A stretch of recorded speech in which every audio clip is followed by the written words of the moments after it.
Ka tangi te kaka, ka tangi te tite, ka tangi huki ko au ti hei mauri ora. Te whare etu nei, tēnā koe, tēnā koe, tēnā koe. Nā mat, haere, haere, haere, haere ki te pō. Nā hauora tātou, nā mihinu au koutou. Nā rangatira, e nā hoa hoki, tēnā koutou, tēnā koutou, tēnā tātou katoa.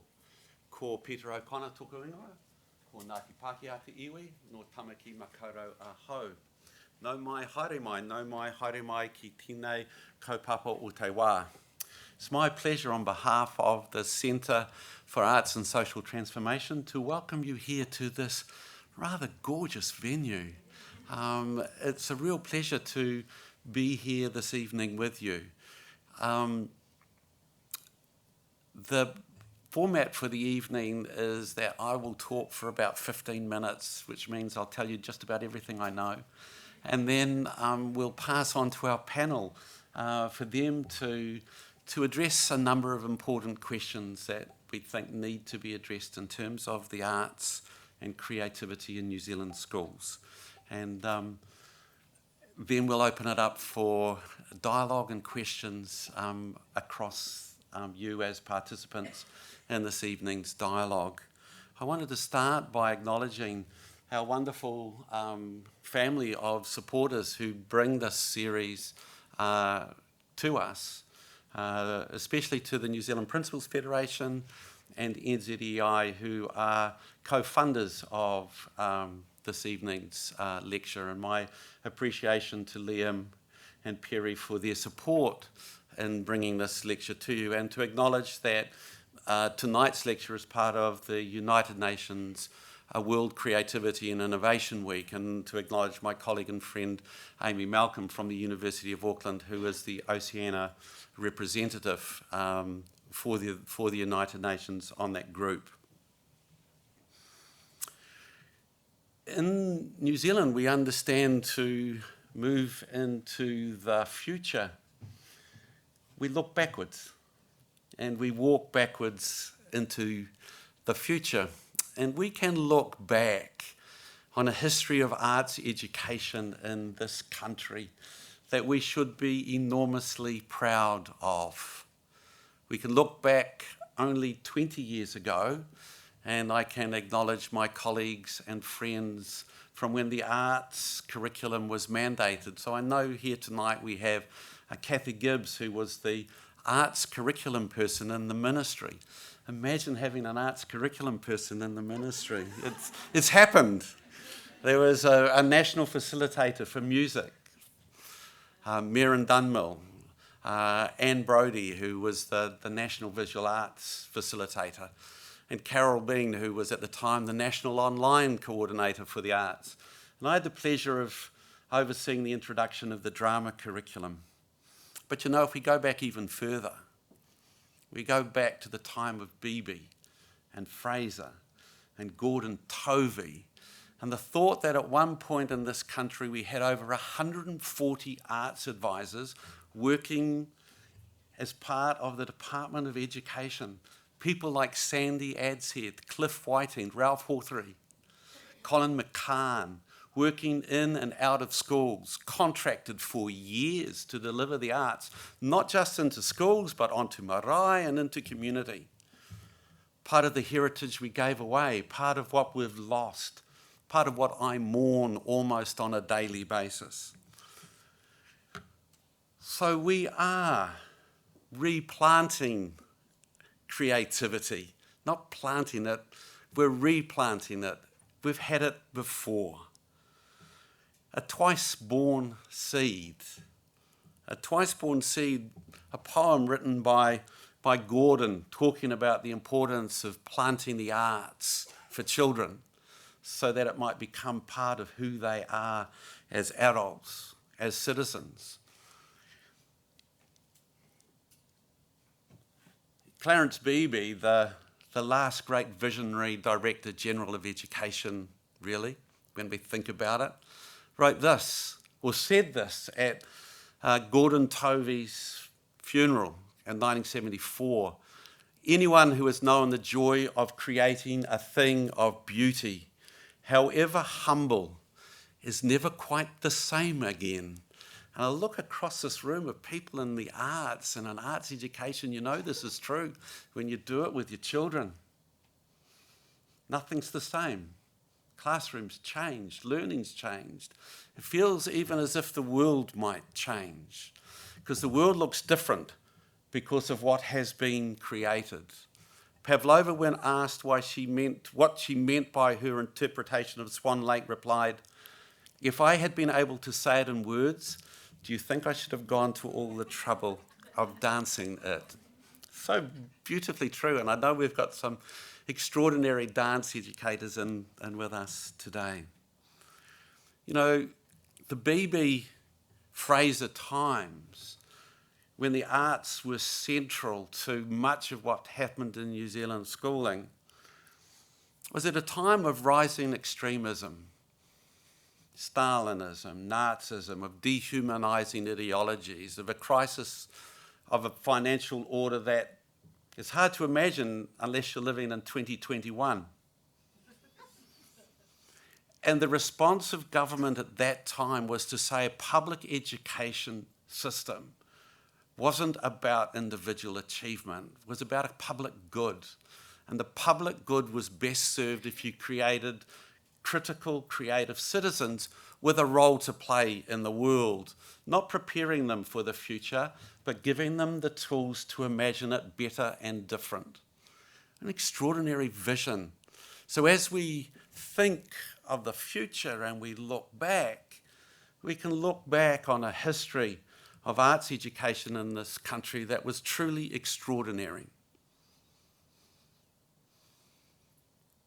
But we live in a time that Neil Gaiman, the science fiction writer who now lives here in Aotearoa, he says that there's a space, a moment between breathing in and breathing out that has no word in the English language. And that's the time we live in now in 2021. We're kind of waiting to return to something that we will never return to, a normality that's gone. That we live in what Siran Sudar suggests is post-normal times. A time where old orthodoxies have died and gone and new ones aren't there for us. Myths have been completely debunked. We live in a time of constant chaos, constant crisis, constant contradiction. How can we live in a financial crisis with a stock market and a housing boom? And yet we do. The world's so complex that we can barely find our way in or through it. We live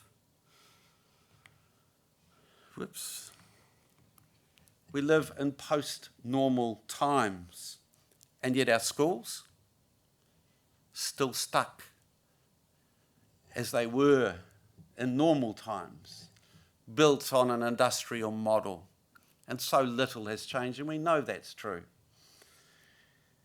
And instead of the arts and creativity being a possibility for finding our way out, what we've seen is creativity shrivel and the arts almost die in our schools.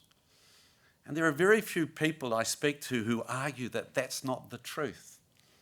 We know it, it's just that we haven't really done much about it and don't really seem to be committed to doing too much about it.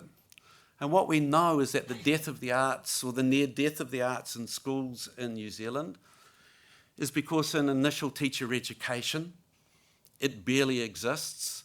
If you want to see what that looks like at the Faculty of Education and Social Work, where I work, go and look in the music rooms. See the dust and the cobwebs on the music instruments. See how our initial teacher trainees get 4 hours of training in the arts and wonder why the arts don't happen in so many schools. Have a look at the resources built by the Ministry of Education to support the teaching of the arts. You can see me on a DVD. Actually, it's not a DVD, it's a VHS. Recorded in 2003, I think that was the last resource created to support the teaching of drama. We know it's been squeezed out by literacy and numeracy. And we know it's uneven. We know there are great schools. I know Calburn's here. I know Hornby's here, where the arts are alive and fresh. And we know the arts are alive and fresh in private schools. You know, the rich understand the importance of giving their children rich experiences in the arts. And we haven't done the same across the country. The access to the arts in our schools is happen chance. There are extraordinary arts teachers in this room, and yet it's uneven. And finally, we know that the arts curriculum will get refreshed in 3 years' time. Last off the rank, last cab like last time. We remember, don't we? We waited, was it 11 years before we got our turn after the literacy and numeracy, after the English curriculum was developed? We could wait another 11. I don't know if I've got time to wait another 11 years. I don't know if I've got the patience anymore. But that's the truth. Apparently, after the curriculum refresh, we'll get some resources. So those are the issues, as I see them. And we had a look at what it means when you look at schools and we look across the dimensions of creativity that you find. I'd like to acknowledge my colleague and friend, Professor Michael Anderson from the University of Sydney, an Australian who flew in this afternoon. So there's something to be cheerful about. Most welcome you've ever been in New Zealand, Michael. Tremendous. And what we looked at was, what does creativity look like in New Zealand schools? What we see? What we see is this. The longer you stay at school, the less opportunity you have to take risks in your learning, to be curious, to be playful, to collaborate with others, to work across and in between discipline areas. And where do you see the biggest fall? Between junior secondary and secondary. And everyone in here who knows will know that that's exactly where we have our drop in achievement as well. It's not surprising, really, is it? To draw the line across. Why does it matter? Why does it matter now? Because the arts are linked inextricably to democracy. They're linked to creating citizens who understand that you need to not just answer questions, but question answers. That you need to have young people who think that they can imagine the world better than it is. Dewey, back in 1916, understood education isn't about a preparation for the future, it's about living now. And so all those kinds of things, Rabindranath Tagore argues that if we don't have the arts, people who don't know how to criticise authority, we end up with the neoliberal profit makers. We've had far too many of them run this country for too long, with diffused imaginations, what he describes as a national suicide of the soul. And we know the link between the arts and well-being, don't we? I crave a time when we mention the word well-being and we think about the arts, when we mention the word community and we think about the arts, when we mention togetherness, identity, culture and our heritage and we think about the arts. And that's not me craving that, it's the Prime Minister. Where's it in our schools? 7,000 pieces of evidence collected by the World Health Organization on a report about young people and the relationship between the arts and well-being. Where's that informing the decision to leave the arts to be the last cab off the rank again in terms of thinking about what we do with our young people? Highest youth suicide rate in the world. What's the relationship between the arts and well-being? Ask the Prime Minister.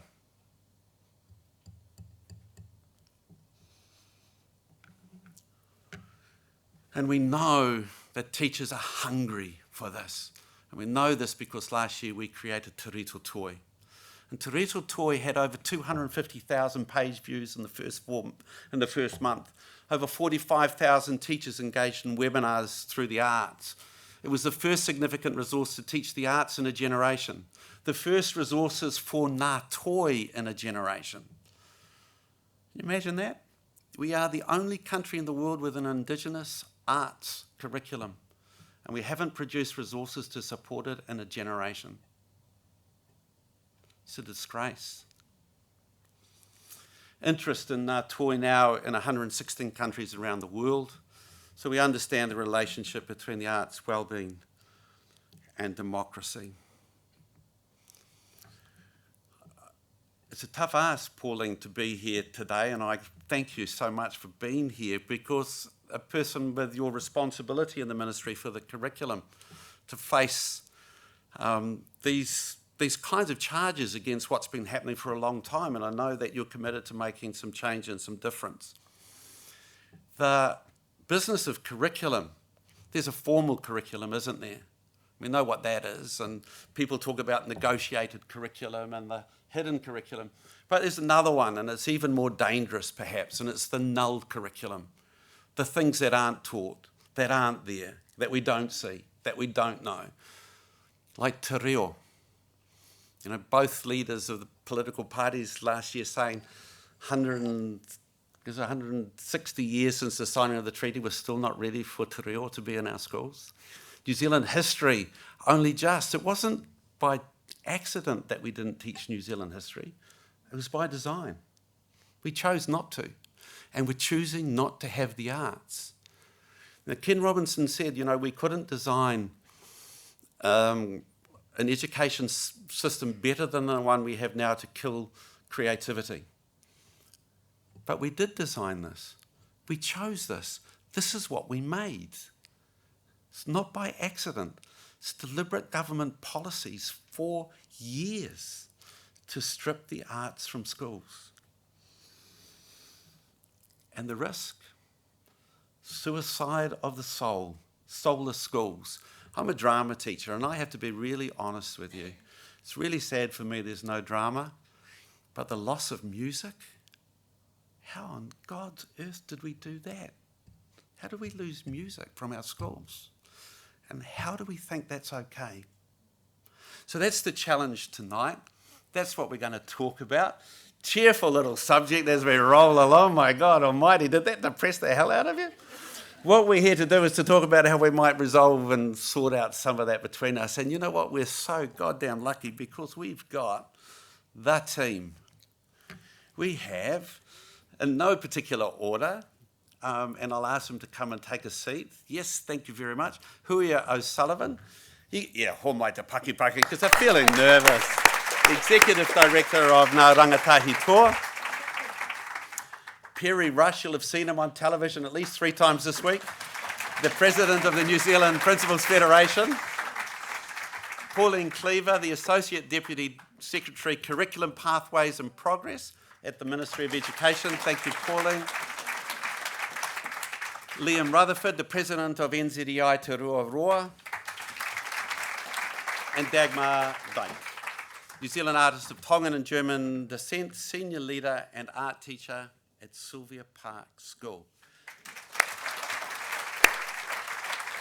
Okay, let's get our panel working.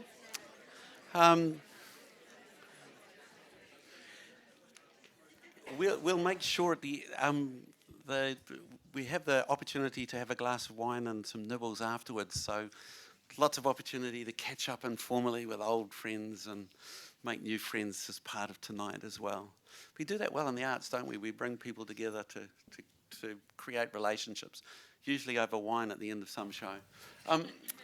But I thought I'd chuck it through to my colleague and friend Dagmar Dyke, who I had the extraordinary privilege of watching her teach in a beautiful, stunning school that everything I said just then doesn't count for the school in which you work, my friend.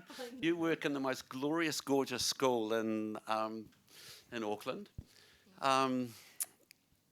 Sylvia Park School, which is just gobsmacking, arts alive, buzzing everywhere. Why do the arts matter in education and schools for you, Dagmar? Kia ora koutou malolele. I think I have to start with my story because it was a teacher that recognised my potential in the arts, and if that teacher, Judy Darragh, if you know your New Zealand arts artist, she recognised she was my third form art teacher. And if she hadn't pulled me aside and told me, I believe in you, I wouldn't be sitting here today. So teachers really matter, and teachers that are teaching in the arts really matter. I went to a predominantly Pākehā girls' high school, and I was a minority. People thought I was Māori because I was brown, and because of that, no one asked me who I was, so I was culturally invisible. And it was, again, the art teachers that gathered me in. I think we all know that, and I've done research in the last few years around the fact that the art room is the safest space in the school. And it was my safe space because my teachers recognised me, and they encouraged me and they supported me, and they said, Dagmar, let your art be your voice. Let people know through your art, through your visual arts, who you are. And that's what I did, and they supported me to go through to Elam School of Fine Arts. I'm the first woman of Tongan descent to graduate from Elam in the mid-90s. So I'm part of the first wave of Pacifica artists. And it's been a wonderful journey, but it's been hard because I reflect now 30 years later, and I look back at Elam, I look back at my teaching, what I experienced, and I don't see much change. I've never had a lecturer or a teacher reflect my brownness. So we still have issues around representation and the people that stand in front of our children. It really matters who you are. I think good teachers are great teachers wherever you are, but there's something about people that reflect you because they know your cultural, your roots, where you come from, the context of where you come from. So that matters. So I think the arts for me has been my life. It is my life's work. I've been teaching for the last 10 years. I know I'm teaching because I know how powerful we are, how influential we are to the next generation of artists. I'm still working on how some of these issues in the, our educational system around how the arts are, if you put a Pacifica lens on the arts, it's not how we enact the arts in our Pacifica culture. We're not siloed, we're horizontal. Polyfest is a great example how we enact the arts. And so I think there's still work to be done. But I'm encouraged that I think with things like this, evenings like tonight, I know we're in an echo chamber because we're all passionate people about the arts, but the more people that can continue to sort of get in behind the fact that things do need to change. There's no full-time Pacifica art lecturer in New Zealand, and that's 30 years later from when I was in Elam. So these things, there are still concerns, but you asked, what was the question, Peter? Because I totally went somewhere with that. I think I might stop for now because I'm sure you'll ask me another question. I'll come back. The teaching that I saw in your school is lovely. For Te Rito Toi, those of you know the site we created as a response to COVID, we're kind of building that into something new.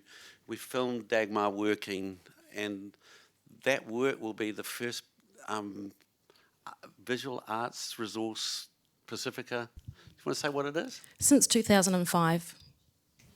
So you talked about Māori being 2003. It's the last Pacifica resource that came out. But this isn't even ministry. But 2005 was the last time ministry put out anything around Pacifica arts resourcing. This is a real issue for our Pacifica students and our art teachers because they don't know where to go to find art resourcing around Pacifica arts education, artists or our arts community. And I know just how alive and amazing our Pacifica artists are, and they're not getting in front of the kids that need to see it. So that is a concern. Kia ora. Huia, tell us about your work and why the arts matter for the young people you work with, Huia. Well, tēnā tātou katoa, ngā mihi nui kia koutou, ko Hui O'Sullivan tōku ingoa. I run a small charitable trust in South Auckland called Ngā Rangatahi Toa, and we work with young people that are right on the cusp or have already come out of school. You guys all have them in your classroom, those kind of tutu ones that kind of walk out of the class with their middle finger in the air backwards. Those are our kids. Those are our babies. The ones that are drawing on the desks or on the side of the walls and they don't quite fit in or they're labelled as weirdos. We're their people. We are literally their people. We are their tribe. And we work with them with the creative arts in mediums of whatever they see fit. So for us, it's about rangatiratanga, about the self-determination of the young person. And I say that really staunchly, actually. I've been working in positive youth development for 25 years, and we work from a strength-based approach that only works with the strengths of that young person. And so it's like if those tutu ones that are drawing on the desk, it's like, you're a graph artist, my bro. We're going to do some work with you. So I'll bring in, at the moment, we're rolling out street graffiti workshops in Auckland with profiled artists that are working alongside our young people. So they learn how to use a spray can to eventually do a mural. So we've looked at different strands this year, which is around circus skill, and that's actually just so our babies can play. And so with our circus whānau from Circability, they're like, oh, we want you to do this decolonising work of unpacking circus. And it's like, man, we just need our kids to play. I've got 3 boys on that particular program that are all president's sons of competing gangs. And so we know what their trajectory looks like. So if we can shift that a little bit through creativity and circus and play, then I'll be able to sleep better at night. I have no intention, and I know I'm a realist around this, to go, I know what it looks like for them. If we can hold them in that space of being a child for just a little bit longer, that will shift their trajectory for their life. And that will give them meaningful enjoyment time with their peers where they're just able to be children, rangatahi, taiohi, tai tamariki, for that little bit longer. So for me, we work wholly around well-being of the young person and the family and creating resilience. And we use creativity to do that, to build those coping strategies. It was my drama teacher that taught me visualization and meditation in Form 1. And I'll never forget that, never. And it's something that we teach with our young people. Now it's mindfulness. Yeah, cool. That's a part of our program. All our kids. And what that looks like in actual real life situations is when I'm going to the police cells to pick them up, they can go into their breath. They can go into the breathing to de-escalate of what could be a really serious situation that we're both in right there with the police.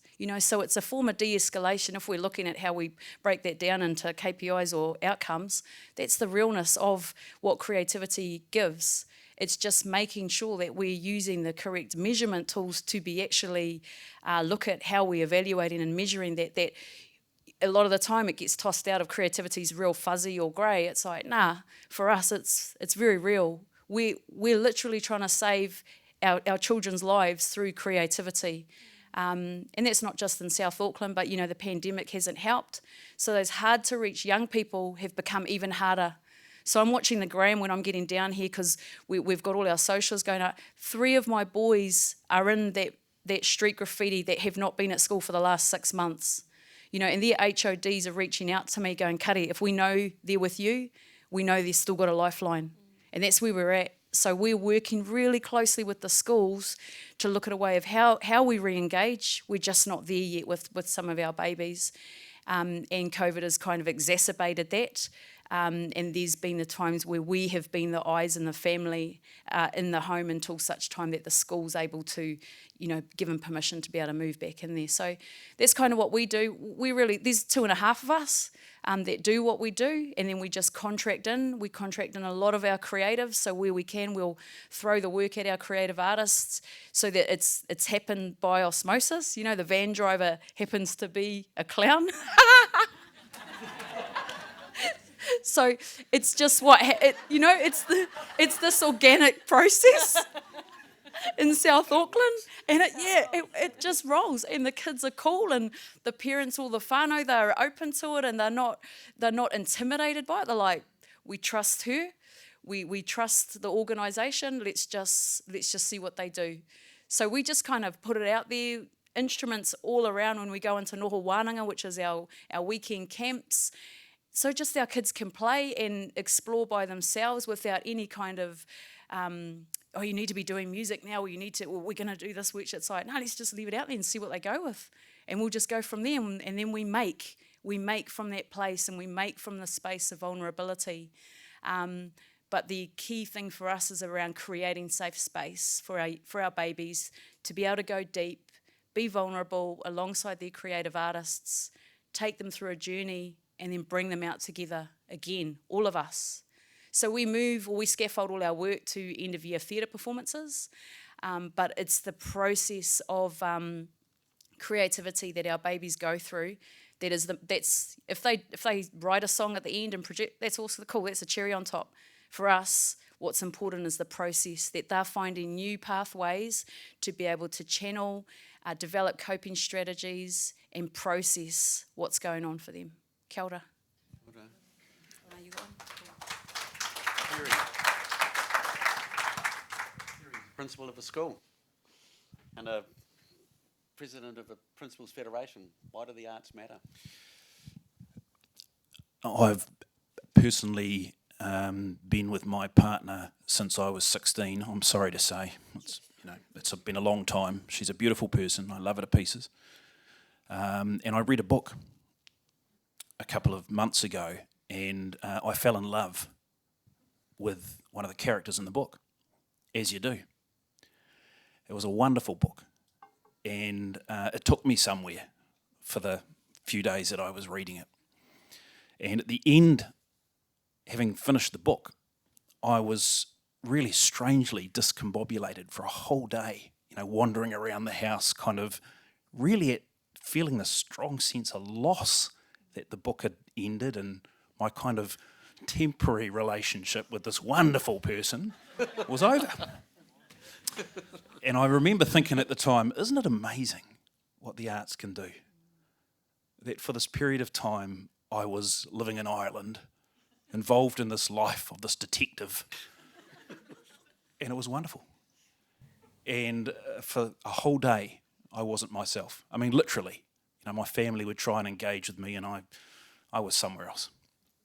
I'm the person, when somebody puts some music on that I love, that just can't sit still. I am the last person on the dance floor because I love dancing. I'm no major talent, but there's something that happens to me when music plays, something in my soul that is connected to life in me. When a very dear friend recently passed away, I read a poem at his funeral because the poem could say what I couldn't say in words. The artistry of the poem captured the essence of the human story I was trying to tell. And I think this is the point for us in schools and in education, that schooling forever has privileged certain languages, mainly words and numbers, and it hasn't privileged other languages like music and like dance. These are of equal importance, and it's critical that we find our way back to an education system that celebrates all languages that humans communicate with and through. The arts are critical. They're critical because in many respects, they don't fix the ends of learning before the means. In the arts, you don't fix where you want to end up and then decide how you're going to get there. The end evolves out of the art. It evolves out of the work. It arises out of the problems of practice as you're engaging in the art. And I think that is a hugely intelligent way of working. And it's a way of working that we need our young people to be connected to, exposed to, learn within. It's fundamental to building challenging, intellectual, and rigorous and robust young people.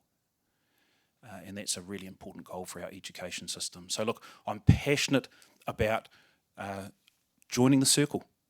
We do lots of fantastic reading and writing and maths in our schools. Where's the music? Where's the visual art? Where's the movement? Where's the drama? Where's the relationships? Where's the expression through languages that are critical to the functioning of humans? Kia ora.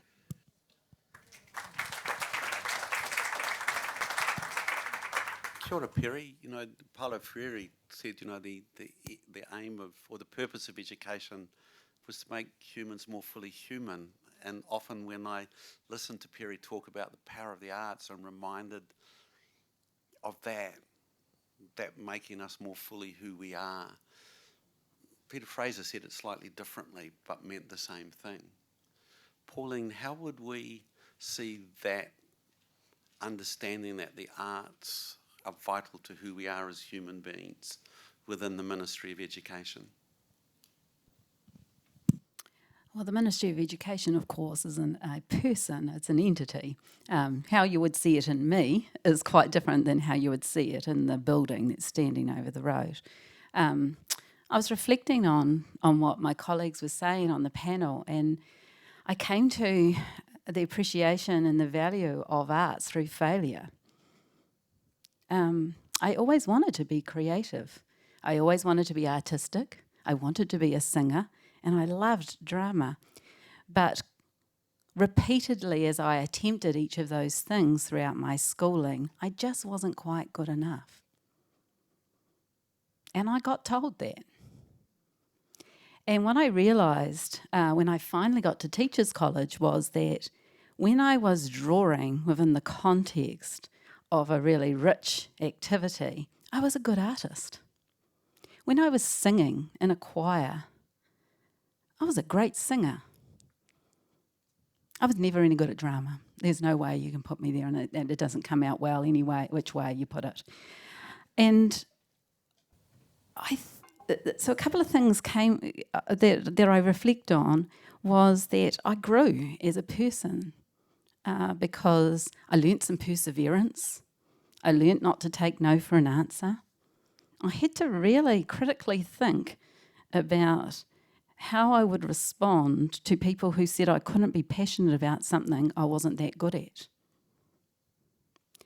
And so I think that stood me well in life. It wasn't quite the outcome I think the rest of my panel had, but I think it did stand me well in life. And then my son came along, and my son, an only child, beautiful boy, could not meet a better young man, no exception to Liam. Liam's quite a good young man too.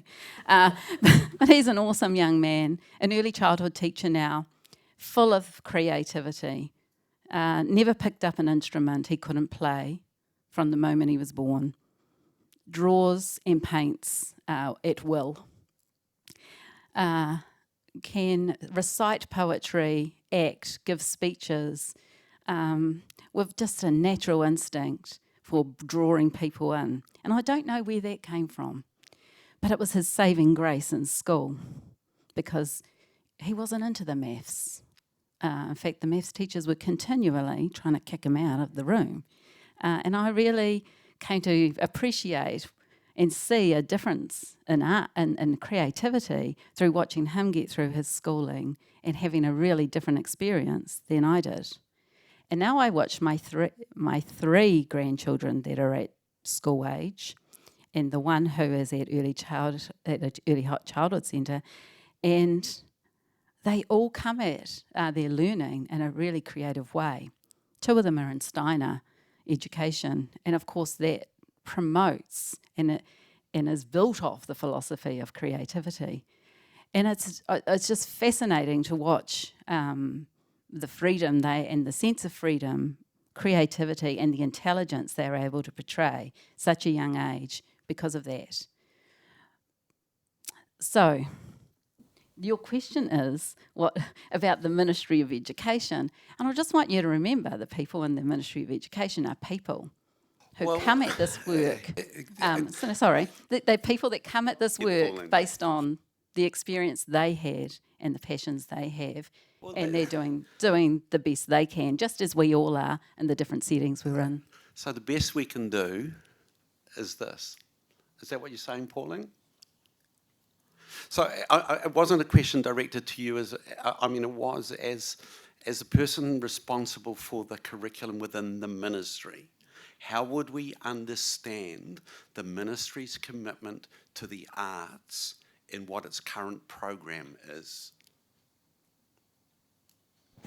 I think it's a really interesting question. So the current curriculum has, as one of its learning areas, the arts.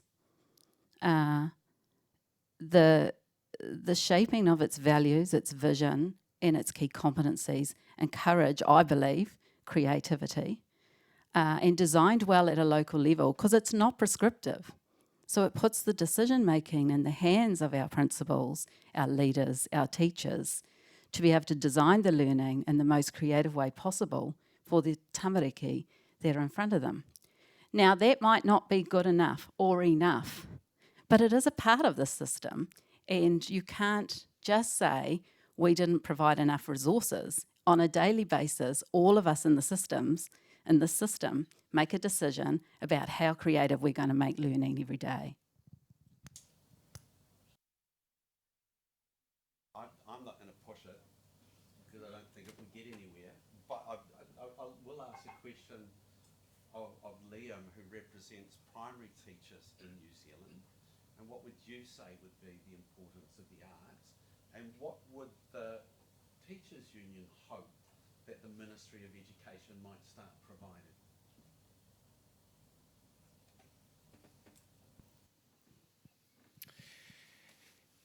I think it's actually a really annoying question.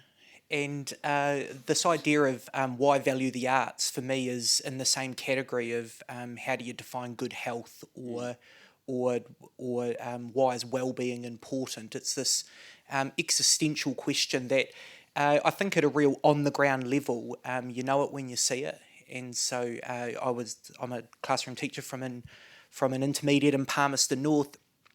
And as somebody with no particular art strengths, you do see the value in the social hierarchy in your class when you've taken the time to invest in drama and the ability that it gives to the forming of relationships between people.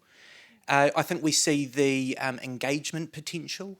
And then I think in real practical ways, we've seen the value of the arts in responding to crisis and working with students with trauma. But I think probably the point I wanted to most press tonight was around the value of the arts in helping to break down people's understanding of each other's worldviews. And for me, I think that there is something that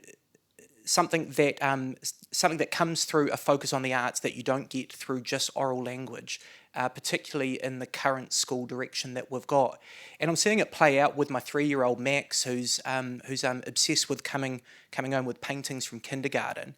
And the fridge has run out of space, and so the compromise that we've got is that he's got one magnetic clip that he just puts them all on. And there is something about him going and setting up these, what I interpret as art shows in the lounge, which are just these thousands of coloured blobs just sitting on the lounge floor. And none of that's come from my wife or myself, but there is something in Max at this age where he hasn't gone through and realised that society has got these prioritisations around what's important. What was your second question? What would you hope from the ministry? Okay, so I'm going to dodge that real well. Yeah. Yeah, thought you might. And so the reason why I wanted to focus on the worldview piece was that there is a real thirst out there across education, or at least what I see, to really understand what it means to be an effective treaty partner. And I think that the arts offers a really strong opportunity to really unpack that in ways that we haven't seen in recent years. And now to the dodge, because I think there are really simplistic and genuine issues that we have got around workload for leaders and teachers in the system that gives them the oxygen to be able to put their head up above the current barrage that we've got around literacy and numeracy. That's definitely there. It definitely has to be fixed. But actually, I think there's a more foundational issue that we have at a societal level around how we tend to view success as a country, because we have seen that massive slide towards a focus on employment and around social status being described along particular jobs and wealth. And I think that's where the issue is. And I don't see this as something that is just an issue for education. I think we offer some of the solutions, but you see it play out in local government all the time when you get heat coming on rates. What's the first budget that they want to cut? It's the arts budget within local government. And so there is a societal issue here that we have to unpick. And I think events like this that give us the chance to reassert the importance of arts, and it is what happens after this around where we take this conversation. I think educators have got a huge opportunity and responsibility to take that conversation forward. Thanks, Liam. Tani, are you able to... we're going to open the event for questions, comments from... If we can keep the comments to comments rather than another lecture from people who are participating across, that would be great. An opportunity if you want to follow up to ask any questions of the panel, and if we could use the mic, that would be great. Tani's got one. That's fantastic. Kia ora, I'm Simon Flockton. I'm an acting principal at primary school here. I just want to sort of jump on your point, Pauline, about schools and about having the ability to be able to make this choice if they want to. And I think it talks to your position about how rich schools seem to be able to value the arts in a position that other schools can't. And I have the belief that that's sometimes because they have the flexibility to be able to do that. But to say a school has got the free choice to do what they want is disingenuous. Because you've got a whole system that is geared towards outcomes and targets and has a board apparatus and a whole bunch of other stuff that will speak directly to that and puts pressure against trying to, as you say, and you're right, schools could do it if they wanted to, but if you're saying that this is the thing you need to get to, I'm going to say 8 out of 10 people are probably going to just try and strive towards that particular target rather than being creative around the outside of it. I mean, I'm here because of Tovi. I think that he was wonderful. I think the whole idea of advisors was wonderful. And that we had back then an education system that was supported by a whole bunch of experts across a rich curriculum and a small bureaucracy that was supporting them, supporting practitioners. And it seems to be totally flipped on its head at the moment. So I guess that's I don't know if that's a statement or a question, I guess it's a statement. I've loved listening to you talk, especially your story about South Auckland. It's wonderful.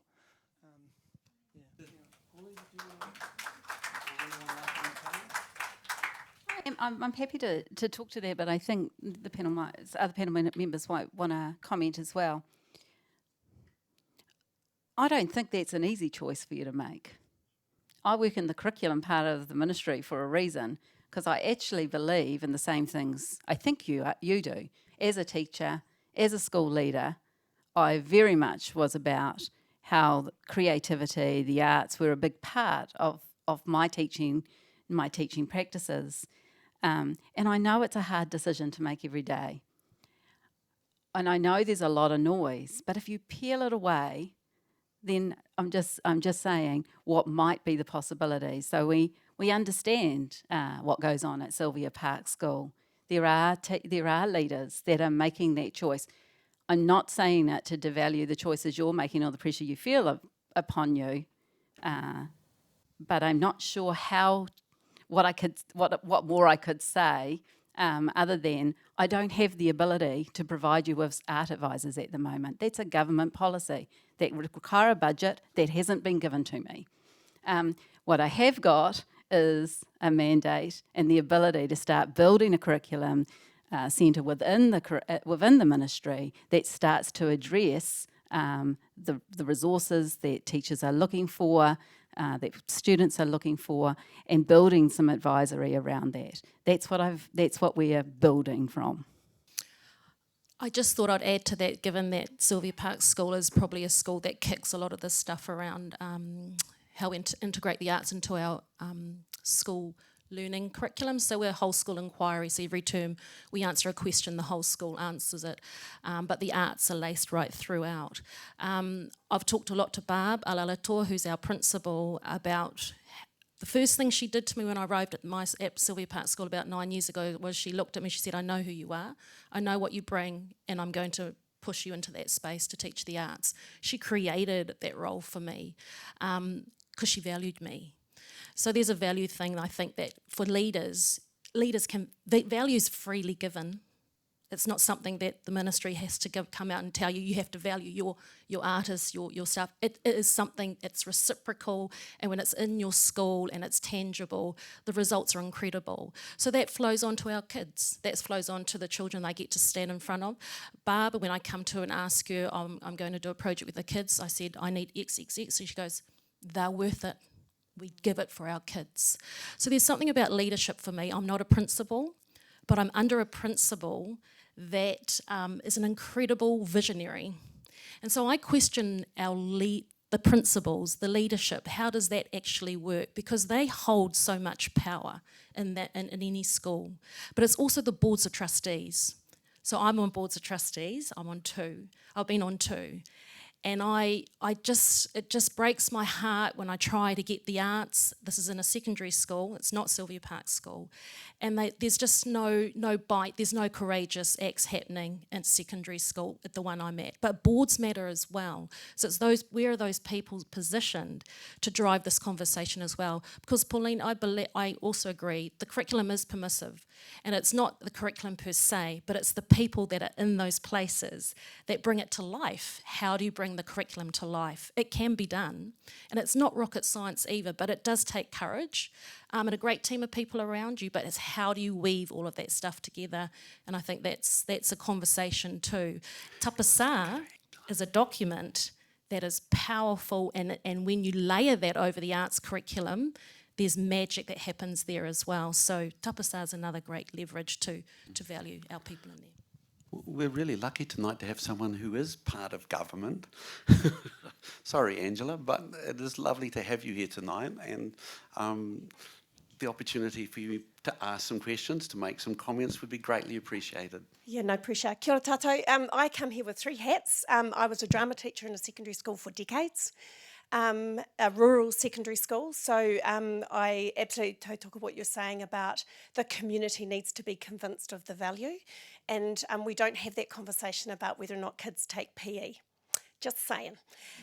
So absolutely. So part of the, I guess I've got a couple of questions, and this is more broadly. And also, as a union leader, the last time I had a rich conversation around Tovi was when I was leading the PPTA with Grant Robertson launching the Heart of the Matter documentary.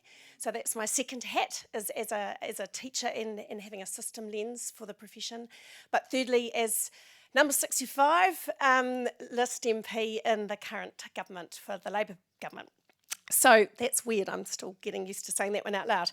So my questions, I guess, as I'm starting to hear, my questions are about policy settings and how we can support taking this conversation and making it normal, not extraordinary, the stories that you share. So for me, so where's STAR tonight? Are they here? School Trustees Association are a critical part of this conversation because like you say, this is an echo chamber and we need to convince them that so they can give permission to their school leadership to take advantage of this wonderful curriculum that we have actually, and then they can take advantage of the advisory service that Pauline's going to build, which is great, build it, they'll come. But I guess some policy questions around ITE. I'm really curious about that. I'm old enough that when I studied at Massey, the Teachers' College was down the road, and you knew when it was a Teachers' College student up on campus because they all had a guitar slung over their shoulders. My children are musicians, and none of that was experienced in school. It was because they were lucky enough to have family who appreciate the arts. And that is not because their teachers starved them, it's their teachers were starved. So how do we make sure that we shift the policy settings around ITE, it sounds like, and also ongoing professional development once we liberate our teachers to do so? So any advice you can give me that I can take back to the ministers would be, besides the putia, I know you always need that, but settings. Sorry, that was a really long question. Thank you, Angela. And those who know the Heart of the Matter, Lloyd Beringer was really keen to be here tonight, but he's not well. And he does send his love and best wishes. The most extraordinary documentary worth seeing. And so thank you so much, Angela. The issue of initial teacher education is a really, really important one.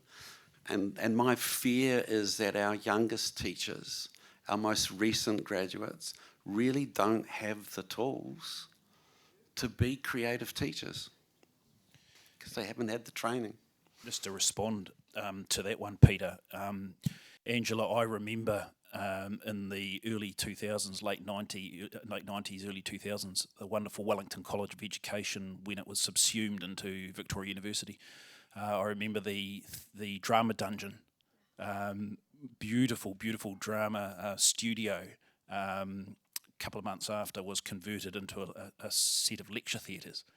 The whole day that I spent doing drama in the drama dungeon was hitherto a couple of hours of lecture around the arts, as Peter has already alluded to, which I think paints the picture. I actually think we've got a generation of teachers now that have not been exposed to the arts to the degree that they need to be. So this idea that we are well positioned to pick up the arts should we choose to, I just don't buy that. And I don't buy that because I think we've been through cycles of teachers that have been poorly exposed to the training in the arts. And I'll give you a classic example of that. I had a conversation with Iona Holstead, our Secretary for Education, at the start of this year, and I was talking about the loss of the arts, and she said to me, Perry, I think there's lots of arts in schools.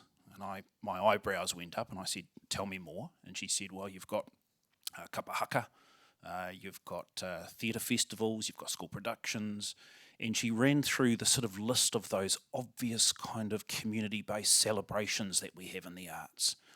But not once did she mention the pedagogy of the arts that is built through the meaning-making processes that we want to expose young people to as they develop understanding about the world. That's where the arts is powerful. And if you aren't learning that stuff as a young teacher, if you're not exposed to that in your teaching in a practice-based setting, you're not going to be tooled up to do that with young people in your job, and you're not going to develop a profession that has that depth of pedagogical understanding to really push into the arts and make it powerful. So in my view, there is a vacuum of leadership. It's leadership we need, and I tautoko your comment, and principals are critical in this space. So is the ministry. I think the ministry is critical, and I know Pauline doesn't have that mandate yet, but the Curriculum Centre offers a lot of promise, and our challenge to government really is please come in behind this. We want to see expert teachers in the arts cycling in, iterating into this Curriculum Centre and back into schools in a really exciting push to refresh the arts and teach the specificity of that pedagogy so that our young people can fly.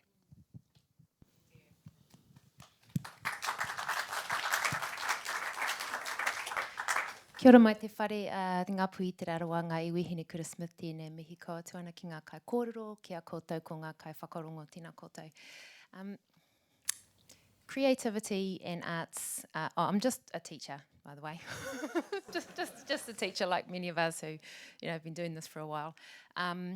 For me, creativity and the arts is the way that we come to understand ourselves and our identity. And if we think about the mighty word of identity, tuakiri, or one word, what is that beyond the skin? Who am I? Who are you? And how do you and I come into relationship with each other? How we measure that, which we would never want to do, but how do we measure that Henekura as a Māori woman feels this about herself at the beginning of the year, and I can test it at the end, and I can say that she has moved in positive identity somehow. Because when we can't test it, we can't track it. When we can't track it, we can't fund it. And this is the never-ending problematic scenario in our education system where it needs to be tracked, it needs to be funded, you need to make an argument for what is important. Imagine a world where creativity and arts was the centre of all of the other things that surround it. Imagine an education system where we're not talking about culturally responsive pedagogy or culturally sustaining pedagogy, we're talking about culturally revitalising pedagogy, where our students are able to, our young people, let's not talk about just students, but our young people are able to come to understand themselves in relationship to each other, a relationship to Aotearoa, relationship to the wider world as well. And I think the only place in our education system where that is capable is within the arts and creative space. What do you think about that?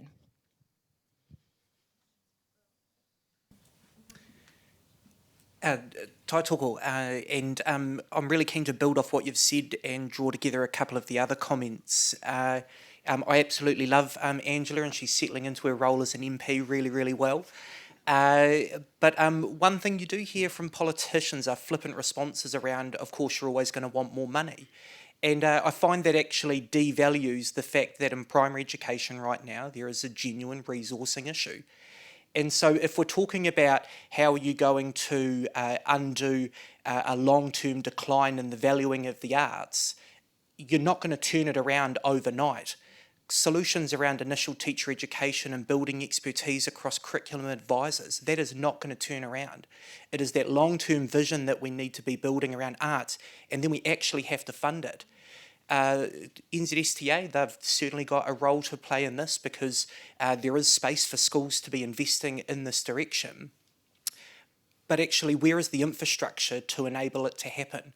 We've gone through a massive revolution within education of valuing the use of technology and IT, and schools have climbed into that. It's been resourced. We've had advisors come through. It's come through initial teacher education. What we are lacking is that vision and the courage for the actual valuing of arts. And just to repeat myself, this isn't just an issue within education. This is something at a more societal level that we currently aren't seeing value in outside of a much smaller subset of the population here. Can I say something to that? Tēnā koe whaia. To tautoko what you're saying, and I think, because I feel, I said this to Peter before, I feel like I sit a little bit different to all these guys because I don't sit within an institution of education per se. And we talk about learning and creating lifelong learners from our rangatahi. And for us, it's all about what we see, you know, and programs going into schools like bullying. And for us, it's like, man, that's such a, you're still focusing on the deficit of bullying. A strength-based approach is let's look at positive, healthy relationships. First and foremost, that relationship needs to happen with self, So relationship to self. And then I always think of Brofenbrenner's kind of ecological model as you go out from there and you put the rangatahi at the very centre. So relationship to self, to peers, to whānau, community, society, and then back in again from there. And so I know for us, you know, because we're a charitable trust and a lot of our funding actually comes from philanthropic, we have to be accountable to the nth dollar of that. And for us, we measure that through our outcomes, and our outcomes we measure through connectivity, confidence and competence, and how we develop that alongside our young person. And we do that through a 360 process alongside the young person. It's all done by co-design with us, so it's done alongside our young person and then within the whānau and then within the community. But it's got to start with their relationship to self, and then, you know, you build on from having peer relationships, intimate relationships that by design address bullying because they develop a confidence within themselves that they're able to explore and stand strongly within. And our role within that is to elicit that out of them, which is what the creative does. We've had to look at that not in KPIs, and I guess we have high trust relationships alongside a lot of our philanthropics that understand how we work to not look at outputs, but it's about outcomes, and that centres back in wellbeing. So it's like for us to look at the outcome being wellbeing, what do our measurables look like from that? What would that be like if we actually made that, you know, and measuring well-being from there. So I remember the saying of measure what you value or don't value what you measure. You know, so it flipped the script on how we started measuring and evaluating what was important to us.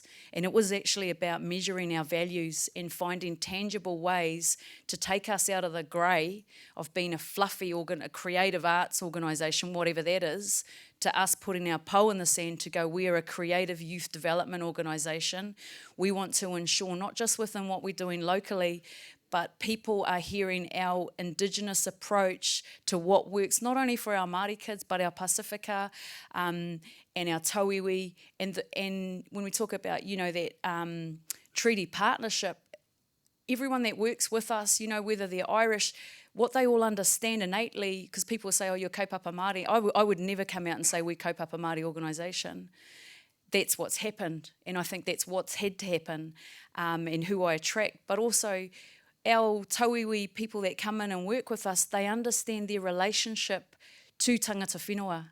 And that's been the point of difference. Our Irish whānau that come in, they understand their position. Jess B, who's a black, you know, she's cracking it. She understands her relationship to tangata whenua. And that's where we start from. And that's where well-being start from, is where we're able to have those critical conversations, brave conversations, relationships to self, and go out from there. But looking at tangible ways to be able to measure outcomes versus outputs. Yeah, but yeah, totally tautoko what you're saying. And perhaps that's what's missing in our IT sector, is there's so much focus on the other, and rather than the self, and starting from there. I know there's lots more questions, and the wonderful thing is our panel have agreed to stand with a glass of wine and nibbles outside, and you can approach them and talk to them there. And I'm aware that we've already run over time. So I will draw this event to a close. I just wanted to say that for me, and I know I seem very bleak at the very beginning, Paulo Freire says we need critical hope like a fish needs unpolluted water. And so it's critical hope. It's not hokey hope. And I still hope for the arts. You know, tonight's reminded me of how big the challenge is, how big the gap feels for me between what I would want to see in schools and what the plan is, or what the plan isn't for how schools will be. I have a 2.5-year-old granddaughter who will start school in 2 years' time, or just a little over. She learns everything at the moment through the arts. She dances to learn how to walk. She sings to learn how to talk. She makes marks on pieces of paper to understand who she is and how she can influence the world. And I hope when she gets to school, there will be teachers who will want to sing with her, to dance with her, to play with her, to make her the more fully human being that she could possibly be. That school won't be a place where she's prepared for the future, but that her imagination might be set free so she can imagine it better for herself and for all of us. And that's still my hope. And we need to leave, I think, tonight with a hope that that's still possible. We've been there before. We can go back. Not just go back, but we can reclaim. We can reclaim the possibilities of what a genuine, authentic human education might be. I want to thank our panel. And ask you to do that for me. We've got some lovely gifts, I think, that Tani is going to give to our panel. And in doing that, I also wanted to acknowledge and mihi to Tani Vau, our centre manager, who all of you might have been in touch with at some point.